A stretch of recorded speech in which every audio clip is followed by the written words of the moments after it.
হেমায়তপুর বাস স্ট্যান্ডের কাছাকাছি আছি। আর নীলাচল আর সেলফি, এই দুটা মানিকগঞ্জের শ্রেষ্ঠ বাস বলা চলে।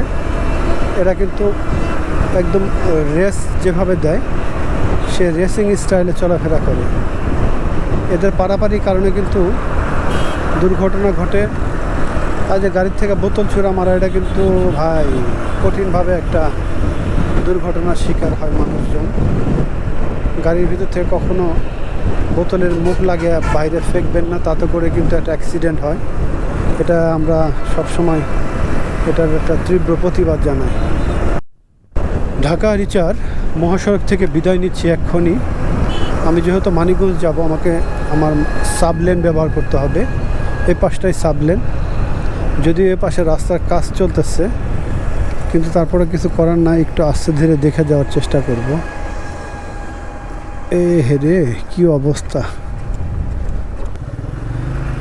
এই গাড়ি দাঁড়াও, আমি এক সাইড হই, তুমি আসো ভাই, আমার উপরে উঠায় দিও না, আমি দাঁড়াই নি। হ্যাঁ যাও, তোমরা 4 চাকার গাড়ি, আমরা 2 চাকার গাড়ি, আমাদেরকে একটু ভালোবাসা দিও ভাইয়া। তোমরা শুধু শুধু নিজের বোঝার চেষ্টা করো না।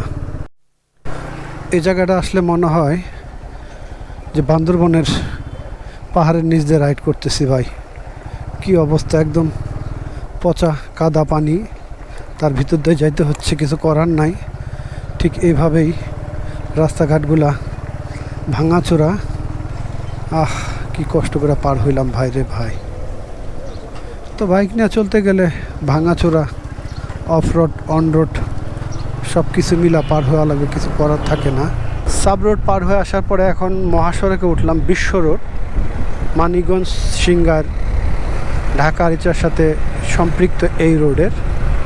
এটা যেমন সময়টাকে সাশ্রয় করে, ঠিক তেমনি অল্প সময়ের মধ্যে আমরা আমাদের বাড়ি মানিকগঞ্জ পৌঁছাইতে পারি, আমাদের শহর মানিকগঞ্জ পৌঁছাইতে পারি। আর এটা কিন্তু এক সময়ের নামকরা চাঁদাবাজের সেই জায়গা ছিল। এখানে প্রচুর চাঁদাবাজি হইতো। এটাকে টোল প্লাজা বলে, এখন সেটা আর নাই, এখন টোল প্লাজা বন্ধ হয়ে গেছে। আর রাস্তার ভিউটা ভাই শুধু দেখেন, রাস্তার মাঝখান দিয়ে কৃষ্ণচূড়া গাছ, ওরে সেই লেভেলের একটা সৌন্দর্য কাজ করতেছে ভাই। অনেক সুন্দরভাবে এই গাছগুলা মানুষকে ভালোবাসা দিয়ে যেতেছে প্রতিনিয়ত। সামনে যে ব্রিজটা, ধল্লা ব্রিজ, এটা মানিকগঞ্জের শেষ সীমানা। এটা শহীদ রফিক সেতু বর্তমান নামকরণ হয়েছে। আর বিকেলবেলা কিন্তু ভাই প্রচুর মানুষ এই জায়গাটায় একটু মাত্র বিনোদন করবার জন্য আসে। প্রচণ্ড খরতাপ্ত রোদ আজকা, কয়েকদিন বৃষ্টির পরে আজকে রোদটা একদম শরীরে বিন্দা যাওয়ার মতো। আর এই জায়গাটায় কিন্তু আমরা নামাজ পড়ি। নামাজের টাইম মনে হয় অলরেডি হয়ে গেছে, এখন নামাজ পড়ার টাইম হইতেছে। এখান থেকে নামাজ পড়াই যায়, পরে আবার সময় পাওয়া কষ্ট হইব।